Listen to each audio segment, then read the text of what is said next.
A miscigenação de homens e deuses, como explicitado no capítulo 6 de Gênesis, por se tratarem de espécies completamente diferentes, geraram descendentes férteis?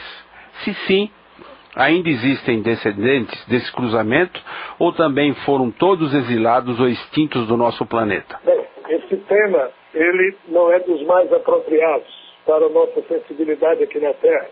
A premissa da qual o nosso irmão parte é que, de fato, duas espécies diferentes não podem criar seres que tenham a capacidade de procriar. Mas, com manipulação genética, tudo é possível.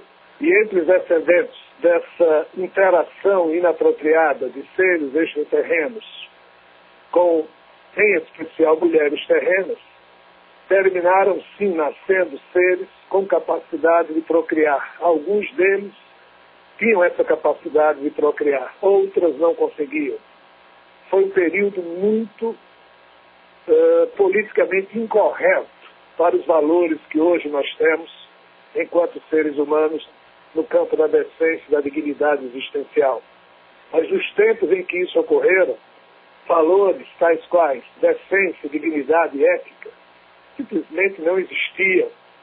Esses valores ainda não existem entre muitos dos seres extraterrenos que nos visitam, como também eles não existem entre os membros da hierarquia de Javé. A natureza deles passa por sobre esse tipo de percepção e sensibilidade, o que é chocante. Poucos entendem o porquê do Senhor Javé.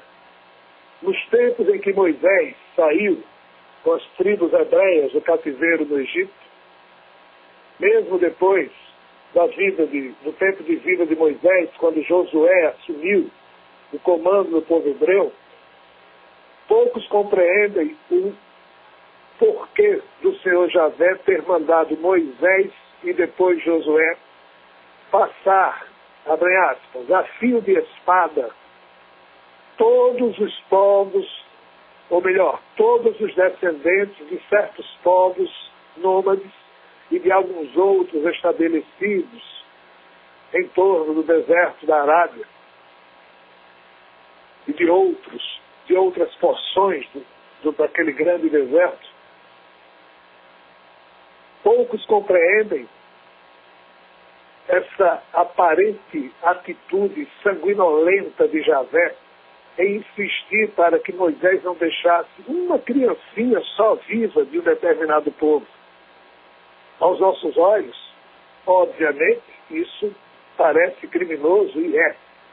Porém, como eu já disse, apesar de chocante, para o Senhor Javé e os seus ministros, o que hoje nós chamamos de ética, decência e dignidade, um código filosófico de conduta, um código de valores que dignifiquem a existência, para eles a coisa funciona de outro modo.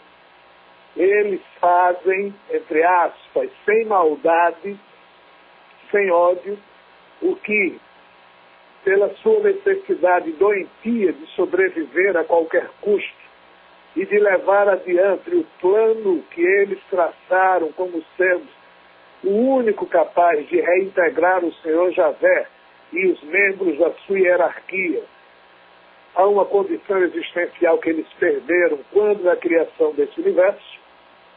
Esse plano, em termos de situação na Terra, na época a que nos referimos, tinha como objetivo único e exclusivo, entre aspas, limpar a Terra de DNAs mais complicados que terminaram sendo criados quando da interação inapropriada entre os seres extraterrenos e as mulheres da Terra. Quando nasceram seres extremamente diferentes do padrão que para nós seria aceitável, seres com padrão de doença tão alto que não conseguiriam manter a vida na Terra por muito tempo, gigantes com todo tipo de atrofia e de necessidade alimentar impensável para os nossos padrões. Enfim, Javé mandou extirpar absolutamente todo e qualquer possível foco que diferenciasse o padrão de aceitabilidade do plano de um DNA afetado apenas em torno de 2 a 3%, já que, como nós sabemos, a ciência já apontou, todos os seres vivos da Terra, independente de reino vegetal ou animal, toda e qualquer espécie tem somente cerca de 3% do seu DNA que está produzindo as proteínas que respondem, em última instância, pela vida como nós a conhecemos. Cerca de 97% do código genético dos DNAs dos seres da Terra simplesmente são considerados como DNA lixo porque não tem função aparente diante dos nossos olhos ou dos olhos da ciência. Mas tem função, sim. Só que um dia a gente vai descobrir, mas não vale a pena a gente caminhar por aqui.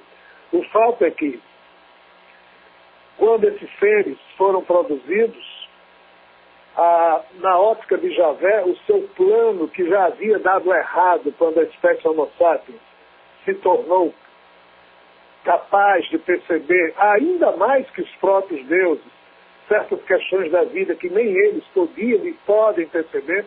O grande drama de Javé, eu vou logo falar, é porque a espécie Homo sapiens, como foi criada, ela foi criada, aliás, como ela terminou sendo despertada, ela terminou conseguindo algo que se chama mediunidade, dentro de um padrão e de um nível que pode nos tornar libertos através do despertar espiritual.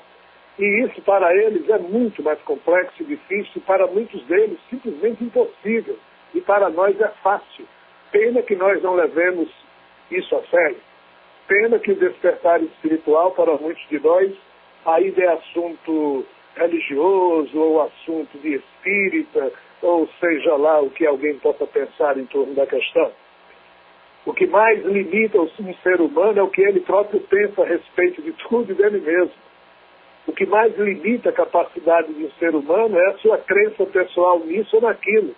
É o conjunto das opiniões que ele tem, e hoje a física quântica, os postulados quânticos já nos mostram que só é possível para nós aquilo que nós acreditamos ser possível, ponto. Se nós não acreditamos, ou se nós não abrimos a nossa mente para a possibilidade de que possam existir tais e quais níveis dimensionais, eles jamais se tornarão reais para nós. Aqui não estou falando de crença barata nem fé fundamentalizada. Estou falando de fé esclarecida, de percepção esclarecida, de convicção e conhecimento íntimos apoiado no bem e no belo, na bondade e no amor. Esse tipo de despertar para esses valores é que é o X da questão que eles, os deuses, não têm. Javé não tem. Javé está em recebendo os fluidos da humanidade, pouco a pouco se humanizando. E esse é o grande projeto de Jesus. É humanizar Javé através da espécie Homo sapiens e de outras espécies que também foram semeadas no âmbito desse universo, mas esse assunto só no futuro vai ser melhor esclarecido. Assim, essa miscigenação, como o nosso irmão falou, de fato trouxe ou produziu seres híbridos, mas também produziu seres com certas capacidades que não eram esperadas, entre as quais havia espalhar na Terra um problema ainda muito maior do que o que já estava em curso. E foi por isso que Javé sempre se empenhou em destruir o último resquício de qualquer um desses DNAs. E, portanto, hoje, se ainda observamos a história da Terra, que eventualmente na Índia nasce uma ou outra criança com mais de 2 braços ou de 2 pernas, se ainda observamos, irmãos nossos, da humanidade inteira, um tronco só corporal e 2 cabeças no mesmo corpo, gêmeos univitelinos e de outras tipologias que o tempo aqui não nos permite explorar, se ainda nós observamos esses aspectos aparentemente estranhos do padrão que passamos a julgar normal, tudo que nós um dia saberemos é o que hoje nós julgamos normal, que é essa forma humanoide nossa, uma cabeça, 2 olhos, nariz, boca, 2 braços, 2 pernas, não era o normal de um passado que aos nossos olhos parece monstruoso. Sob essa perspectiva, nós somos o melhor produto, entre aspas, que o processo evolutivo de muitos mundos pôde criar. E os nossos espíritos aqui estão exatamente para administrar esses corpos com vistas à redenção de muitos. Se na Terra os tais seres tivessem continuado a existir, nós hoje não estaríamos aqui. Se, ao que parece, Javé não tivesse expulsado-os todos, nós não estaríamos hoje. Nós não teríamos recebido a vinda de Jesus, a vinda de um Zoroastro, de um Lao Tse, de um Siddhartha Gautama, de um Zoroastro. Nós não teríamos recebido o esclarecimento advindo dos espíritos e nós estaríamos hoje aguardando o retorno do Mestre Jesus e o processo de reintegração cósmica de todos os terráqueos ao convívio com as demais civilizações universais. Com o tempo, iremos melhor compreendendo toda essa questão.